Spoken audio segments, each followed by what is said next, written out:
Welcome into the In the Money podcast for KeenelandSelect.com. Tom Leach along with Jim Goodman, Keeneland's Director of Wagering Development.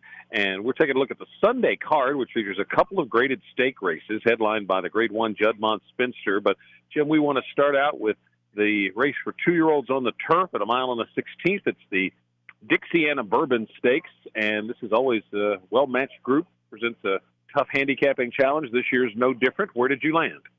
It is a challenge, and after we looked at the first day's racing on the turf course, of course, it was soft on Friday, and speed did very well. So my original choice was Henley's Joy, the 3-horse coming out of that Kentucky Downs juvenile race.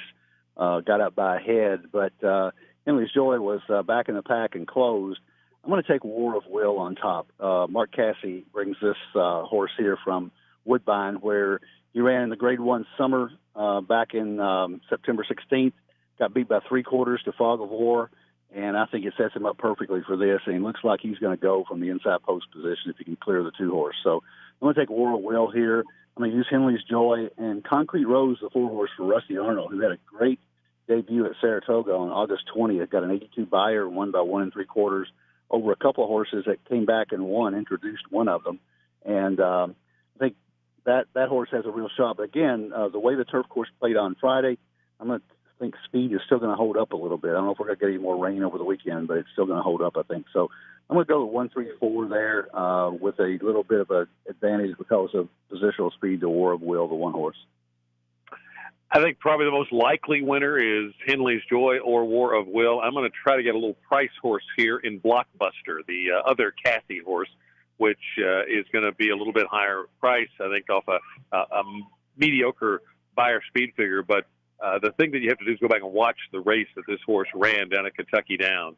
And he must have been 10 wide coming into the stretch. And that wasn't how you wanted to win, going way wide, coming from dead last at Kentucky Downs during that meet. And he did it and just swept by the whole field, was really impressive. There's a horse that ran third that I liked in a maiden race on the Friday card and ran a solid third. So crank the form a little bit, at least for Blockbuster. So I'm going to try to get a little bit of a price here with Blockbuster, the 6th, using with Henley's Joy, War of Will, and also Salvatore Monday. I did an interview with Kenny McPeak for Keeneland social media that you can see on the Twitter feeds and on YouTube. And he's really high on this horse, making his 4th start. So Kenny's got some nice 2-year-olds. So I'm going to throw Salvatore Monday in there too, but my win pick is Blockbuster. Gets us to the 9th race on the Sunday card, the Grade 1 Juddmonte Spinster. I'm leaning to the 3-year-olds here. One of the angles that I really like to go in on is when a horse makes a dramatic buyer improvement, unless there's just some odd set of circumstances that caused it to happen. And I look at Eskimo Kisses, and in the Alabama, she jumps up to a 100 buyer. Now, getting a 1.25 miles is probably her maybe ideal distance, but this is 1.8 miles, so it should be right in her wheelhouse. And Kenny said that she needed a break, and she really benefited from the time off after the Oaks. So she came back with a so-so prep for the Alabama and then was just sensational in the Alabama. Won with authority. So I'm going to bet her to come right back and win, even though she's going to be coming from way out of it. The other 3-year-old, I think, is a big player in here, too. Talk Vuv to me. She comes out of the Alabama as well. I think 1.25 miles was too far for her. 1.8 miles could be too far. It may end up that she's best at 1 mile and 1 mile and 1/16. But I'm going to include her as well because I don't see a whole lot of speed in here. And the rest of the horses, a good bunch, but they all kind of feel like they're about the same to me. I'm going to take for my 3rd horse, Blue Prize, but I just don't see anybody that stands out. And I look at that 100 buyer. I'm going to go to Eskimo Kisses in the Spinster. How about you? I'm right with you. I loved Eskimo Kisses in the Alabama. I was playing a contest at Indiana Grand that day, and I had her at 9-1. I thought the 1.25 miles was right in her wheelhouse. She was very impressive. She came from 15 lengths out of it to win by 6.5. And dead last down the stretch, and my guy that was sitting with me said, she's got no shot. And I said, watch. And she just mowed him down, and I think she is getting good at the right time. She may not be as good as a Monomoy Girl, but there's no Monomoy Girl in here. So I like Eskimo Kisses as well. Talk Vuv to me has a shot as well, especially with the speed that she's shown. Rudolph Brissett is a very underrated trainer, and he's under his own name now, and he's doing really well. And Le Peru takes the mount back. I like her. I like Blue Prize, the 11. I like Pacific Wind, the 10. And just because that Keeneland win last year, an official 62,000 claimer, actually this spring. And then Champagne Problems for Ian Wilkes has got a lot of back class and has won here at Keeneland as well. Just barely got beaten Locust Grove at Churchill last time out by Blue Prize. But I'm right with you on Eskimo Kisses. So that would be my pick in the Juddmonte Spencer as well. Let's go to the late pick 4. It starts in the 7th race. It's a maiden race for 2-year-old fillies going 7 furlongs. I'm going to take In Charge Annie. I went back and watched it. This horse's race down at Ellis, and she was a little wide, but then going into the turn, looks like she's backing out of it. Looks like she's done, and then she goes even wider and comes back, and at one point gets the lead in deep stretch. So kind of an odd race that suggests maybe she could improve off that with a more conventional run for Brad Cox. So I think she's a big player. 12 holes, not a bad post, going 7 furlongs.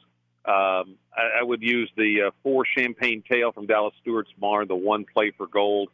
Then in the second leg, which is the Bourbon, I'm going to use all 4 of the ones I mentioned, 1, 3, 6, 8. So I got 1, 4, 12 with 1, 3, 6, 8 with 4, 7, the 2 3-year-olds in the Spinster. In the last race, I like a horse that I'm hoping is a little bit of a price in there. Samaldi, I hope it's there, Samodi, how that's pronounced. The 8 horse. This horse, I went back and watched the race at Kentucky Downs. Was the first start in Joe Sharp's barn after a layoff. Was bet down to favorite and got cut off. Looked like it was making a move. Got cut off, had to take up, and then came back running again and had a nice finish. And I think the trouble line doesn't do justice to how much trouble this horse had. So I think that horse has got a big shot. Cheeky Cherub comes out of the same race. I'm going to use that one. The Excellent Sunset, I think, could be a little vulnerable. Is the likely favorite. Stave for Larry Jones and Governor Jones. I'm going to do that one in just on the connection. So 2, 3, 4, 8 in the last leg for me. How about your pick 4? Well, I couldn't find a single, so I tried to spread barely and try to make it affordable. I went first leg. I used Play for Gold, the 1. The 9 horse Into Mystic, who would be my top choice here, coming off a good debut effort at Saratoga for Todd Pletcher. Then the 10 Cloud Charmer, and the 12 In Charge Annie, the horse that you used. So I got 1, 9, 10, 12. Second leg in the Bourbon, the horses that I like, the 1, 3, 4. But I'm also going to go a little deeper here. I'm not convinced that they are the absolute best. So I'm also use the 1, 3, 4 with Current, the 10 horse for Pletcher, and Tracksmith, the 11 for Joe Sharp, who just barely lost at Kentucky Downs last time out, behind Henley's Joy. So if you like Henley's Joy, you got to use Tracksmith because they were right together, and Tracksmith's going to be a lot better price. Third leg, the Spencer, I'm going to use 4, 7, 8, 11. The 4 horses that I pretty much talked about there. My top choice is Eskimo Kisses, the 4. I'm going to use Talk Love to Me, the 7, the 8 horse Champagne Problems, and the 11 Blue Prize. Last leg, I'm about out of money, so I like Excellent Sunset. You make a good point. She may be vulnerable there, but awfully good race at Saratoga and 2 for 2 in North America. So I'm going to use her and Stave, the 3, 4, make a stand there. You make a good case on Samadhi. I watched that race at Kentucky Downs, and she really got checked. And Joe Sharp is a great trainer, so I would use her if I could afford a $120 ticket, but I'm going to cut it down to $80. So 1, 9, 10, 12 with 1, 3, 4, 10, 11 with 4, 7, 8, 11 with 3, 4 for $80. I'm going to add one more horse. I think you make a good point about Tracksmith and Henley's Joy. I'm going to add the 11 in the second leg. It's not going to knock my ticket up too much further, so I'll add that one in there as well. Best of luck with your wagers on the Sunday card at Keeneland, and then racing will resume on Wednesday, and we'll have podcasts each racing day of the fall meet here at KeenelandSelect.com.